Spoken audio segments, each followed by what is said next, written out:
Hello and welcome to Everyday Passions, Heart Centered Conversations. How confident are you, ladies, with your money management strategies? How well are you navigating the complexities of the financial world? My guest, Debra L Morrison, has spent over 40 years honing her skills, and I invite you to join us for this conversation. Welcome to Everyday Passions, Heart Centered Conversations, Deborah. Thank you, Yvonne. It's a pleasure to be with you. Thank you. And congratulations. Congratulations on being named the 2021 Celebrate You Woman of the Year for your impact and influence within the Celebrate You Women Embracing Wellness movement. Oh, Thank you there so you are. Bring it closer to you. Let us see. Oh, that's beautiful. much. How's that, huh? Fabulous. And for the benefit of our viewers and our guests, this event was coordinated by my colleagues Lawana Bradford and Barbara Beckley, and this was streamed on E360 TV in March of 2022. So I'd love to share with you a little bit about Deborah, and then I'm going to ask her to share something personal with you, something you may not know about her. Debra L Morrison is a retired certified financial planner. She's an international transformational speaker, a certified grief coach, and best-selling author. Deborah is touching lives and making a difference by shifting the narrative around finances and providing women with the foundation and tools needed to captain their own financial futures. Very powerful. So, Deborah, before we go further, would you share something personal with us so that we can, maybe something that not everybody knows? Well, I always enjoy listening to other people tell a story of what has been propelling them. And yet, my interest in money matters stemmed back to when I was a child, Yvonne, and I was taken to the New York Stock Exchange by my aunt. And I was completely mesmerized. I was like looking through that plexiglass, and I saw all those white men, unfortunately, down there, and it was in the day of paper tickets, and they were tossing around paper and shouting and waving their arms. And I said to myself, silently, I'm sure, I don't know if I'm going to be down there waving in these tickets, but there's something about that energy that I am going to pursue. And it then evolved to having appreciation for my grandfather handing me certificates of stock, as he did each of my siblings, for some college funding. And I knew there was something to that piece of paper. There was more than paper. And the power of money was not lost on me. We were raised in a humble 100-acre beef cattle farm. We didn't have a lot of cash. My mother made our clothes. We ate from the farm. And when I saw the energy about money, it piqued my interest such that I studied it in college. And then I went and wanted to learn investments post haste. And of course, no one was putting money into a woman in 1978. So they said, why don't you go ahead and sell life insurance? Because they thought I'd be out the door. Right. And in fact, many people are out the door because life insurance sales is a most difficult profession. Well, at age 21, I led the agency in sales for the next 2 years. And why did I do that? When I learned about the power of life insurance, keeping families together, keeping businesses intact at the premature death of their owner, I was completely energized and said, we need this kind of stability and we need this kind of financial underpinning, because money is a tool that many of us can use for many different options. I just want to make sure we have some in our tool belt. Wow. I cannot imagine, although I'm kind of visualizing you right there in the New York Stock Exchange as a child and feeling that energy, because that had to have made a significant impression on you. Who takes a child to the New York Stock Exchange, you know? Exactly. Well, my aunt had, well, of course, she was the daughter of my grandfather, who was a stock market investor in the Great Depression. And so I think she knew that, we certainly had stock in our, my grandfather's estate. And I think that she might have surmised. And boy, I tell you, it was a life changer for me. Wow. Well, thank you so much for sharing that. Yes, indeed. Now, Deborah, this show, Everyday Passion, seeks to explore and identify one of my guests' burning passions and how they've used that passion to influence the lives of others.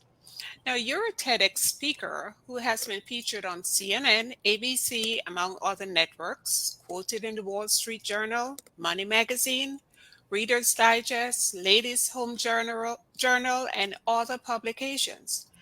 Now, at this point in your life, how would you describe your passion and how do you help others? Wow. Well, first of all, Yvonne, it was child labor, the 44 years. And I have been passionate about sharing the good news, right? I was raised Christian fundamentalism. We were taught to witness the impact of Jesus in our lives and so forth. And I just always thought it was a darn good idea to share that which was working for me. And when I latched on to the energy of money and just could envision how many more options, Yvonne, money can buy, I became completely an evangelist around, especially empowering women around their money, seeing that the socialization for older women, anybody north of 55, has been so horrible that I found there was a void and a gap into which many well-intending women were falling. And then I happened to be a partner in a billion-dollar firm right across the river from Manhattan. And when 9/11 struck our nation and our world, we decided as a firm to give pro bono service to widows and widowers. And I was the partner selected to do that. And I gave pro bono service to 7 widows, a widower, and a 12-year-old orphan. I want to tell you how palpable it was, the stress of that whole event, and yet the assurance that I was able to give people because of largely the fund. But when I sat across the table or at the edge of a boardroom table with a new widow from a horrific tragedy with often young kids, and I was able to say, after having done a plan, financially, this can work for you. And they see the tears shoot out of their eyes and just land onto the table. They had challenges aplenty, and yet not to have to worry around money or have to move instantly was completely life-giving to these widows. And I transferred that. And then I became a certified grief coach. And so I've dealt with hundreds, if not thousands, of widowed people since. And there's not a one of them, Yvonne, that said, and I sold life insurance for 21 years, not a one of them that said, oh, take that money. I don't need that. Mhm. Many too many people did not have the money. And again, I'm don't confuse this with me thinking that money buys happiness, because I don't believe that. And further, if money can solve it, I think it's not a problem. See, anybody that's had a life-threatening illness or a diagnosis or a premature death or something horrific, my richest clients would have given groups of zeros for another day, another dance with their partner, another outing with their grandchild. So I want to maintain the focus that money is a tool, and it gives us and it buys us choices for certain things in life. And it also enables us to give to others as their needs arise. Because I think particularly as women, we are outwardly focused, right? It's like women Mhm. serve. It's almost hardwired in us, right? And Yep. so to that extent, I want us to bolster our own money confidence and get footholds into our next investment steps and be conscious about our money, so that not only are our needs met financially and we don't have to be concerned about that, but there's extra then that we can give to the causes that we're passionate about. And that is a great feeling of empowerment. Absolutely. And I love you speak about the energy of money several times. And I just want to clarify for our listeners, you just did it. Actually, you did it a moment ago. Did you know many times, depending on our culture, we grew up with the idea that money is evil. And sometimes people distort what the Bible says. The Bible didn't say money is evil.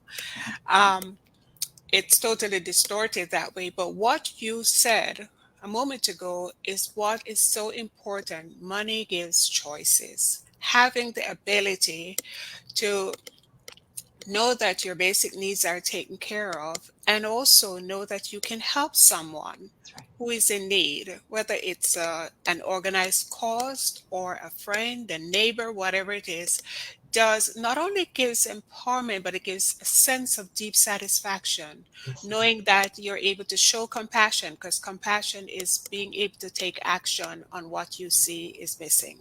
So thank you for that, Deborah. And that was a powerful statement, Yvonne. I appreciate your sharing that.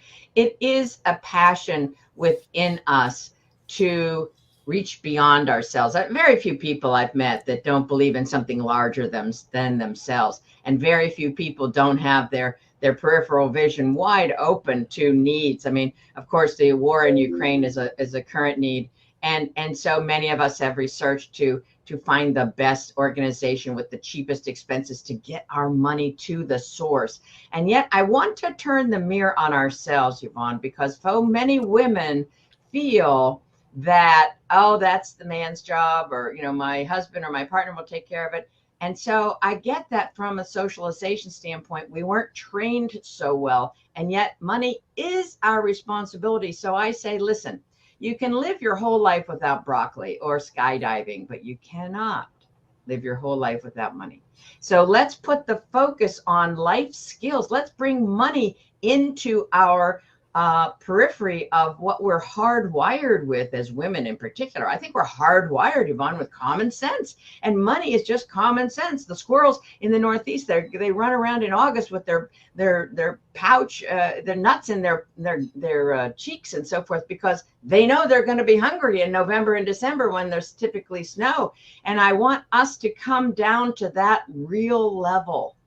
Hmm. If the pandemic caught you up short, let that be the last time you're caught up short. If inflation has caused you a big crimp in your lifestyle and your budgeting, I want that to be the last time. I want us to be sick and tired of being forced into a state of concern about our own livelihood, financing ourselves. And I'll go one step further.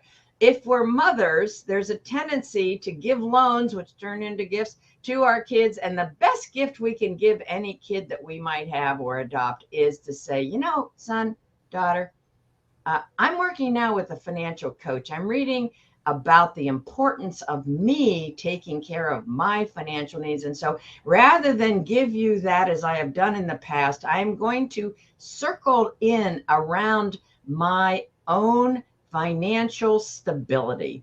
And that, in essence, is going to give you a gift with many, many returns. And when we focus it that way, hey, I am focused on my needs. It costs us all money to live. Let's figure out where we've been spending money. Discern what of those levers can be pulled in different ways. Less money here, more money here. Make certain that our money is following our mission, right? And then we are the driver of our own financial car. We're not in a driverless car, right? I think that's the So thing. It's not a choice of, are you going to be great at it or are you going to make a misstep? We're all going to make missteps in investing. Warren Buffett has made billion-dollar missteps. So the fact is, investing is an endeavor that involves some risk taking, but the risk of the stock market is also the currency for the reward of the stock market. And it's because women haven't been taught about that, but rather just been the victims of listening and looking at pundits with their veins popping, saying the market is crashing.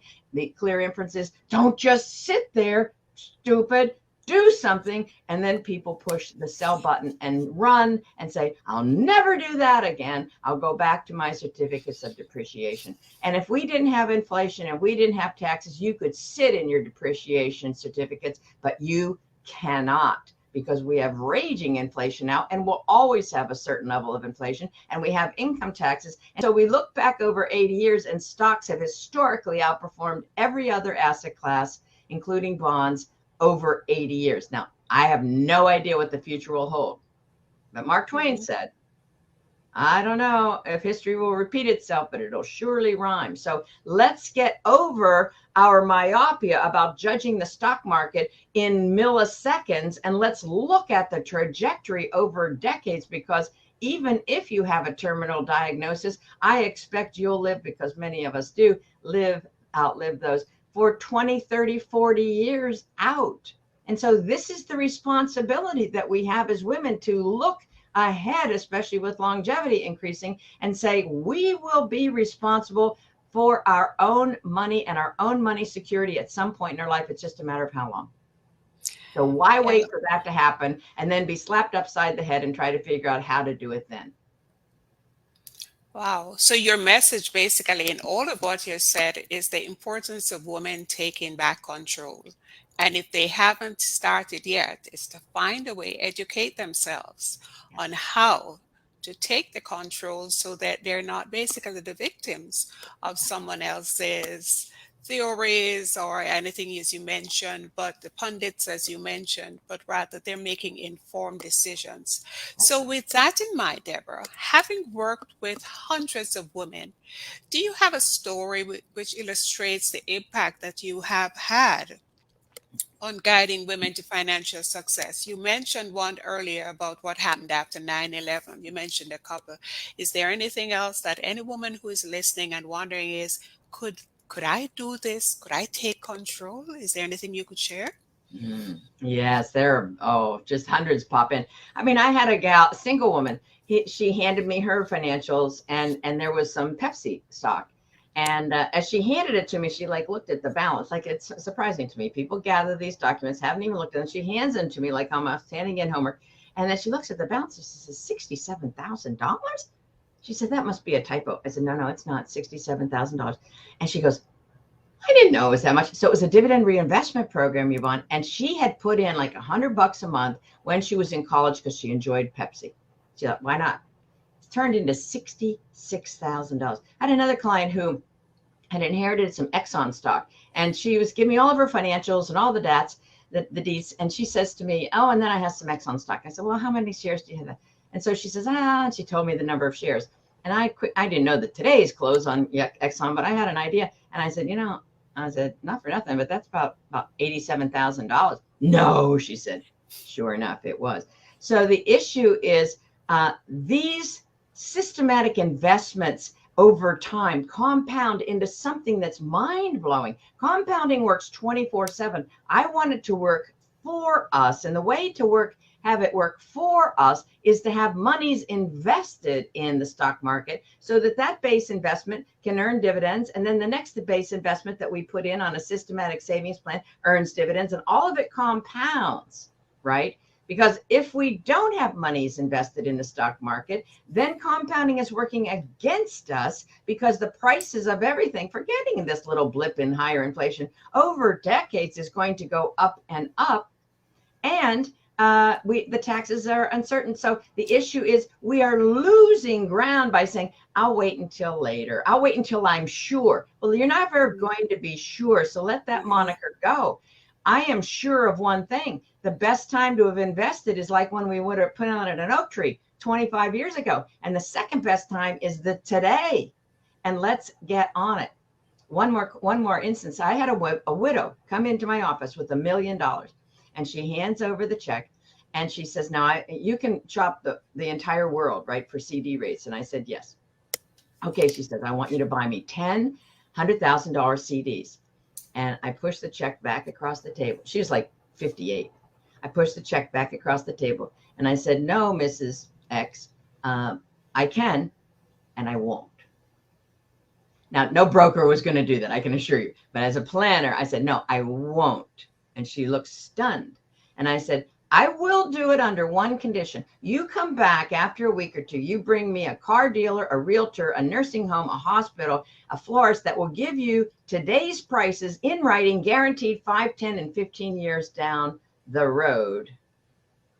But if you can't do that, we need to invest in a vehicle that at least has a history of performing in a way that will enable us to buy goods and services into the future at those inflated prices. Because I think to send money ahead, Yvonne, if it's not going to buy the goods and services, is malpractice for investment advisors, quite frankly. And I will not be party to that. Like people in the olden days, they had like, oh, you have to have $1 million when you retire. And people, banks were giving away toasters if you opened up an IRA with them.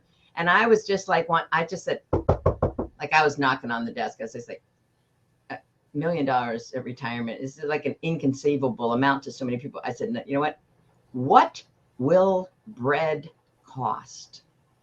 And then I'm going to work back to determine what present money do I need to put away at a presumed earned return to at least buy bread. And I hope a whole lot more. I hope that as women, we can progress into whatever next stage, call it retirement, call it what you wish, and at least maintain our current standard of living. And the only way to do that is to put monies away now, especially in our retirement plans, into some type of stock investment whose duration should be no less than 7 years. I don't want anybody putting money in the stock market for the short term, but those retirement monies really need to be invested in the US or the international stock market, in my humble opinion.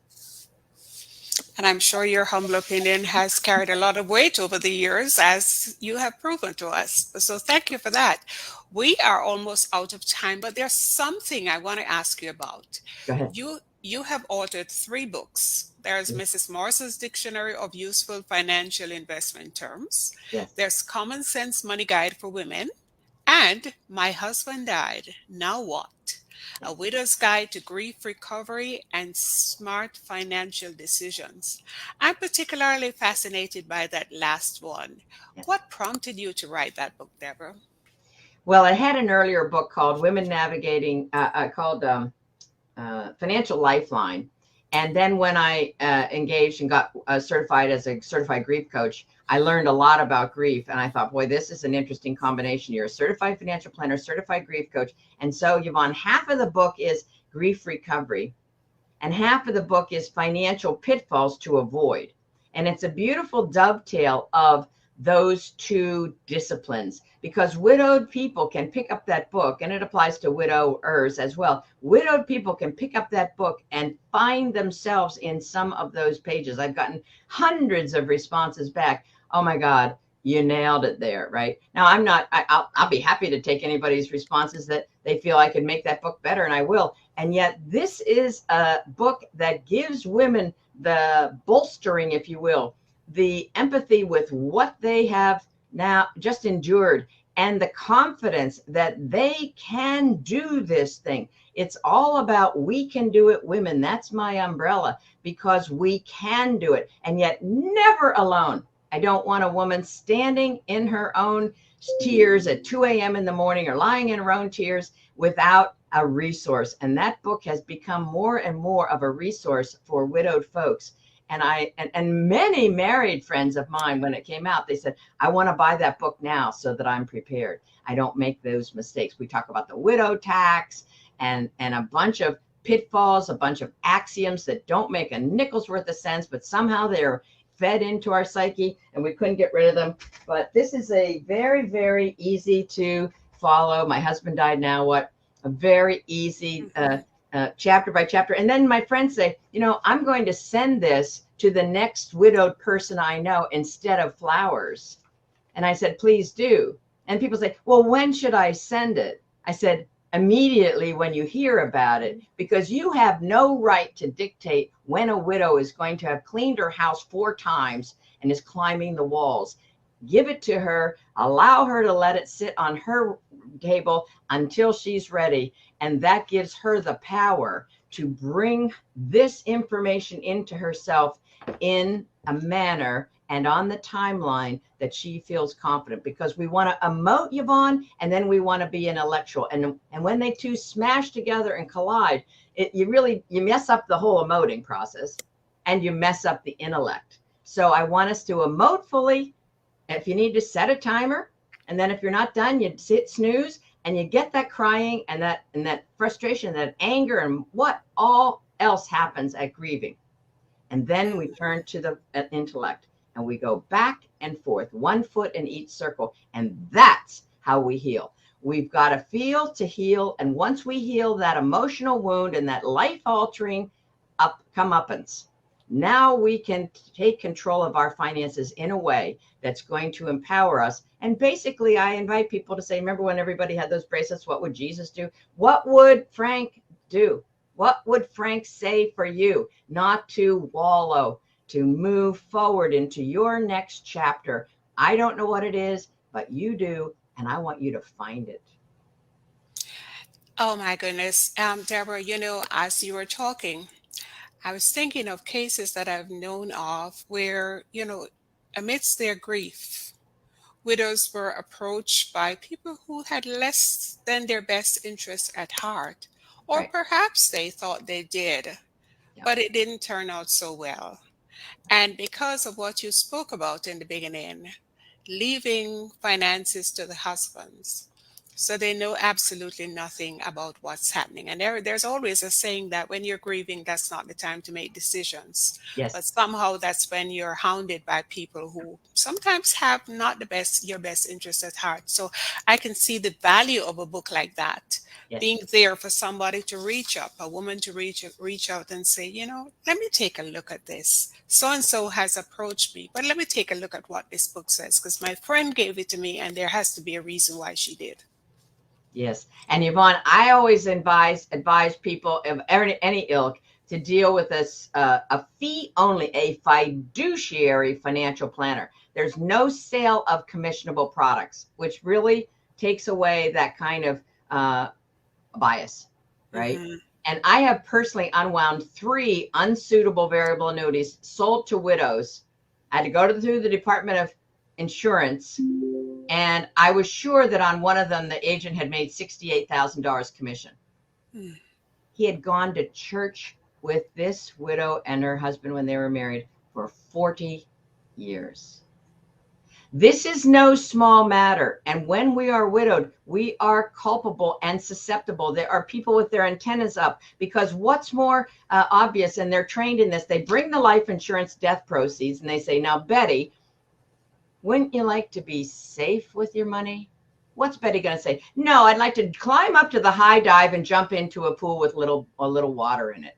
Betty's shaken to her core. And they say, just sign this over and we'll buy you a variable annuity and it'll pay you a pittance per month for the rest of your life. And they walk out with a groups of zeros commission and an all expenses paid trip to a luxurious location. This is commission sales at its worst. Now, I did commission sales, but I had the ethics that I would never engage in an unsuitable sale. I'm one of a handful of people I've known in 40 years with that mentality. So fiduciary financial planner, NAPFA.org, National Association of Personal Financial Advisors.org is the start place to find one. And it doesn't matter if they're next to you, in the town next to you, or in your state. And when I was in practice, I had clients in 28 states. It's a matter of relating and being able to talk, Yvonne, and listen. And if you as a woman are seeking financial advice from someone who's not listening to you, move on. Mm-hmm. Mm-hmm. Thank you, Deborah. So you have shared a lot, but there may be 1 or 2 tips or tactics or strategies that you'd like to share with us to bring our conversation to a conclusion. Would you do that, please? Yes, I do have an axiom. Pay attention to your money and it will pay you back. And ultimately, we can do it, women. We had Financial Literacy Month just a few months ago, and I was railing against it because there's more evidence to show, Yvonne, that it's a lack of financial confidence, not a lack of financial knowledge, that has held too many women back. And so I do not like the idea of particularly white men saying all women need is to become financially literate. Oh, great. Like if you have another 80 years, I've spent 42 years. I'm not sure I'm financially literate. What women need are answers as they have the questions, and they need to choose a trustworthy professional that's going to speak to them the truths about money. I actually have a course called that, The Truths About Money. But if you pop to my website, womennavigatingfinances.com, there's a couple of checklists that I think will be pique your interest and perhaps expose some area of a person's financial life that they could shore up, because the last thing we want are financial surprises. Deborah, thank you. Thank you so much. This is so meaningful, and I think so many women are going to see themselves in this, and saying to themselves, I need to take better control of my finances. Right. Maybe I need to find someone like Deborah to assist me, because you just, and NAPF.org would FA. recommend FA, NAPFA, National Social and FA.org. Personal Financial Advisors.org. Okay, and I want to remember that you highly recommend working with a fee paid fiduciary. Is that Fee, correct? fee only, because there's something called fee based, and that's not good. Fee only. And the key word is fiduciary. Mm-hmm. Okay, well, thank you so very much. And Deborah's website again is womennavigatingfinances.com. As she mentioned, she has some checklists there. We invite you to go over and claim one or two of those checklists so that you can educate yourself, empower yourself, That's and right. be able in a position to take control of your finances. Thank you, Deborah, for being here today. You have been shared amazing information, valuable information that many of us need to hear. Sure. And I thank you so much for being here. And for our wonderful guests, our wonderful viewers and listeners, we'll see you again next time.